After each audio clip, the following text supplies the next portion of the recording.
नमस्कार विद्यार्थी मित्रांनो. तर आज दिनांक 15 एप्रिल. तर आज सीईटीचं पहिलं सेशन आहे. त्याचा आपण एक मुलांकडून रिव्ह्यू घेऊया की पेपर कसा गेला त्याला वगैरे. तुझं नाव काय मित्र? माझं नाव सोहम जायगुडे. अच्छा, तर ओव्हरऑल तुला पेपर कसा वाटला? ओव्हरऑल मॉडरेट होता, म्हणजे मॅथ्स इझी होता ॲक्च्युअलमध्ये. अच्छा, आणि केमिस्ट्रीमध्ये कसा पार्ट होता, काय गोष्टी होत्या, कोणते क्वेश्चन्स होते? केमिस्ट्रीमध्ये ऑर्गॅनिकचा वेटेज कमी होता, हां. पण फिजिकलचा जास्त होता आणि ट्विस्टेड विचारलेलं.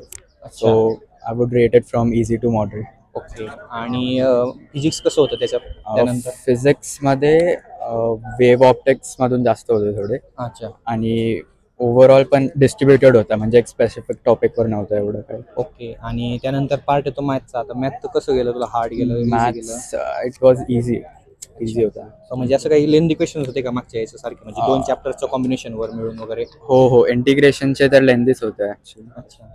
आणि तुला ओव्हरऑल असं वाटतंय की तिन्ही सब्जेक्टला मिळून PYQs किती आले होते? म्हणजे तुला PYQचा फायदा झाला का या गोष्टीत? PYQचा हो, ॲक्च्युअलमध्ये म्हणजे त्या टॉपिक रिलेटेड तरी क्वेश्चन्स विचारलेले. अच्छा. आता तू म्हणजे आमच्या जे व्ह्युअर्सला त्यांना सांगू शकतो की काय अभ्यास करा तुम्ही पुढच्या सीईटीसाठी, असं तुला वाटतंय ओव्हरऑल आजच्या पेपरवरून? तर actually area under the curve एक चांगला चॅप्टर आहे, तो करू शकता तुम्ही.